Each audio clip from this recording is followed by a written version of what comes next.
Thank you for joining the marketing show. My name is Matthew Kilmurry, and I'm your host. We've got an exciting show today focused on the all-important topic of reputation management. That's really such a key aspect of the marketing mix.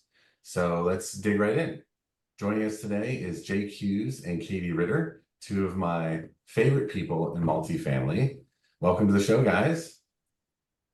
Thanks Thank for you. having us. Yeah, I'm so glad that you could join today. I worked with Jake and Katie this year, geez, at Multifamily Marketing East, and there was just so much great content that they brought to the table. So I wanted to bring them on for the show. And so before we get started, maybe I'll do a quick bio. So the folks here have never met them, know a little bit about them. So Jake is the marketing director at Widewail. He writes 3 research newsletters covering local marketing and resident experience research with a combined audience of over 20,000 readers. And Katie is the national director of multifamily at Widewail, with over 6 years in real estate, spanning commercial brokerage to multifamily prop tech. She publishes resident experience insights regularly on LinkedIn, which you should definitely follow. And Jake and Katie, I'm excited to say, are launching a new podcast, Feedback Fatigue, at the end of September. We sure are. We sure Thank are. you We're so much. getting in the game here. Yeah, you've Katie's got always on the podcast, so I'd you've got welcome Been that. in Jake's ear about it.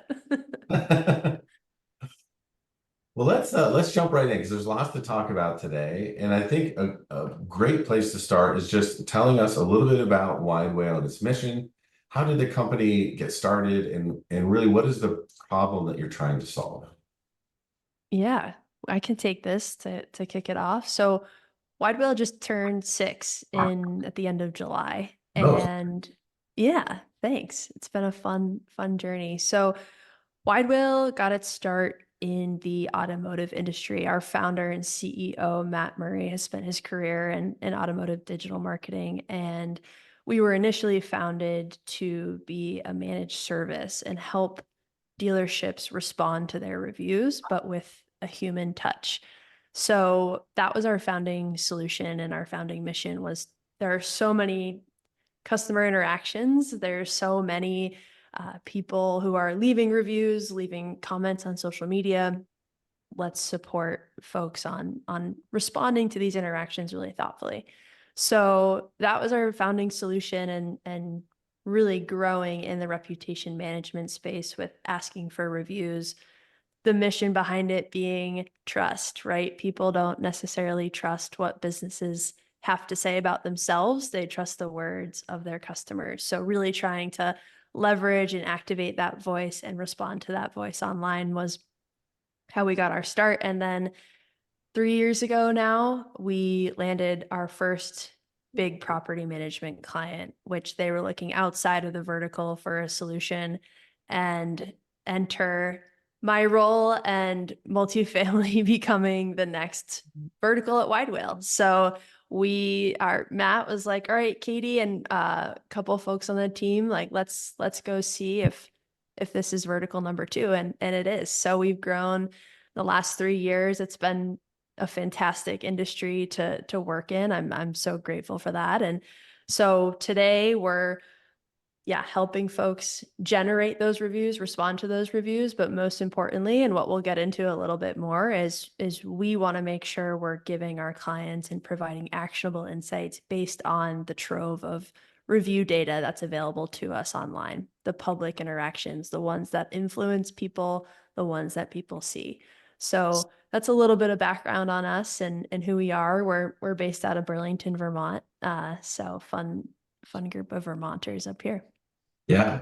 Well, and I remember that we figured this out. I was actually born in Burlington, Vermont. That's right. Yeah. Yep. And so I lived in 4th grade, but and I'm so glad to hear about how you guys transitioned into the industry, because I love seeing outside partners coming into multifamily who offer a unique perspective and unique technology, but then they commit to the multifamily industry from there. I think that's the most important part, because there are so many nuances in multifamily that it really does take time to really understand the industry. And so when I've seen it work really well is it's from another industry, hospitality or auto or consumer goods or something, and they've got some tech product or mission that fits well and it elevates all of us, but then they commit to the industry and they stay in there. They really get to understand it, and commit for me means like having people like you and giving, like a lot of momentum internally to the company. So that's wonderful. That's doing this the right way. And so since the last 3 years, you've gathered a lot of industry data on resident experiences from the reviews of the clients you're helping to manage. What are some of the most surprising and impactful findings that you've seen in this data in the last 3 years? Yeah, so as we dive into that, I can go back a little bit and just create the foundation. It started about 18 months ago, and I think that sort of one of the luxuries that we have is that the content that we're interested in studying is publicly available online. So we can collect a whole industry's worth of data. It's not data that's specific to our customers necessarily. It's a wide swath of everybody. So we started in automotive, collecting about 4 million reviews from 17,000 dealerships last year. And then this spring, we tackled multifamily, collected a database of 400,000 reviews from like the beginning of 2024 going back into 2023. And from there, we can see a whole bunch of different things that are going on. So we can see how often reviews come up. These reviews that we study are specific to Google. And as we go through it in the developments of machine learning and AI, we can go through each review and pick out frequently mentioned topics, tag each review with a topic that's mentioned within the review, and then start to see patterns based on topic data, which is the data that you mentioned that Katie's been talking about a lot through her LinkedIn channel. So for me, one key thing that stuck out for me, and then I'll pass it over to you, Katie, amenities. So amenities, unsurprisingly, are a huge driver of people, leasing, people coming into the property and signing on, filling units. There's no surprise there, but they're actually a large driver of negativity during the renewal stage. So we see an 80% bump over benchmark. So to clarify, for us, when we say benchmark, it's how often amenities are mentioned in positive or negative reviews for the whole data set. And then we can cut it by renewal, the reviews that are specific to renewal, and see how that mention percentage differs. So we see a large increase in negativity related to renewals in the renewal stage, which to me says we're attracting people, but then we're not living up to expectations throughout the entire resident life cycle. So that's a unique one that I like to mention. Yeah.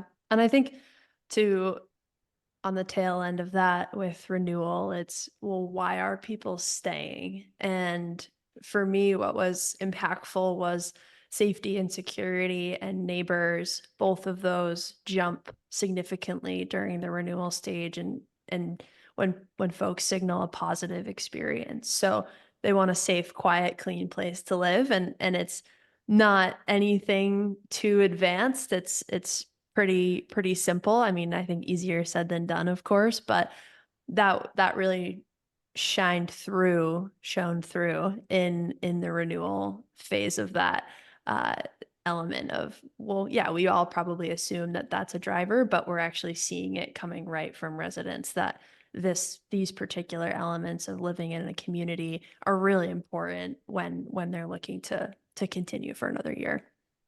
And neighbors meaning human connection, right? Mm-hmm. And so, Community, neighbors, exactly. how Yeah. can we at the property level facilitate some of that human connection? Because if I feel like, yeah, my neighbors are pretty good, this is a safe, clean place to live, I could go over there and they've got that one amenity this place doesn't have, but all of a sudden it moves down the list, versus if I, feel completely disconnected from everybody in my community, all of a sudden that becomes, yeah, that makes a lot of sense. That is interesting. Going through this data must be fascinating for you guys. And thank you so much for sharing it so much on LinkedIn. I follow a lot of what you do. And so you have all this data. Can you share some examples of how your clients have then leveraged review insights specifically to then enhance their services? So there's 3 examples that come to mind for me.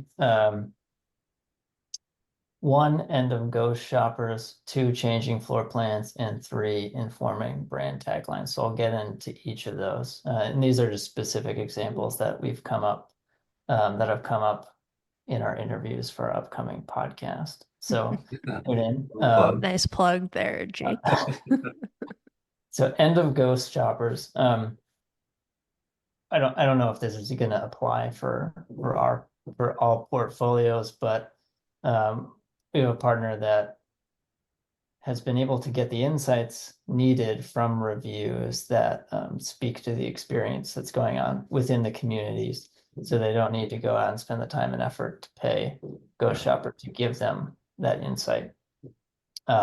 Likely there's nuances that can't be pulled from reviews, but it gives you that directional information. If that's good enough, then there's some solid value there. I love that because we're in the advertising business for our clients, and we were working with a client recently that was really able to identify that parking was like a huge issue at one of their main competitors. That there's people were like just really unhappy with kind of the parking situation. And even though their product offering wasn't quite on the level of that competitor, they had like a great parking situation. And so we really tweaked a lot of our messaging to really hammer home that point. And it was just like such a small tweak, but like lots of little insights like that can help a lot at the local level. That's a great point. And now I just got excited about, sorry, Jake, and then you can keep going. But that exact example, similarly, I think there's a lot of, if your product isn't a Class A amenity filled product, but this was an example, perhaps at the building down the street, the maintenance wait times are a 4.5 and everything is getting fixed. Everything's getting fixed on time and it's getting done to expectation. So there are ways, to your point, to grab those little topics and say, hey, we know what's important to residents. Maintenance is the number 3 driver of a positive experience. We can use what our strengths are in our advertising, in our messaging to let them know what to expect and drive that. So yeah, that's makes so much sense. Sorry, keep going, and that Jake. can filter into a few different areas. So we have a client that one of their maintenance managers, at one of their communities, was by far the best rated in the portfolio, and the community wasn't quite as competitive with amenities as some other communities in the portfolio, but because maintenance is so valuable and because that individual is so talented and well regarded, they were able to sort of even out their occupancy, encouraging people to go to a community that had this top rated maintenance individual, even though that the amenities weren't quite as attractive for that one. So this can be useful in leasing for positioning the properties. And then we have another contact that was telling us a story about how maintenance is a strength of theirs, and they're working on using that within a tagline for a new community within their portfolio. So using data from residents to kind of be their brand positioning in a way. I love that. I don't know if I've ever seen maintenance in a tagline, but I'm here for it. I want to see We'll that. see.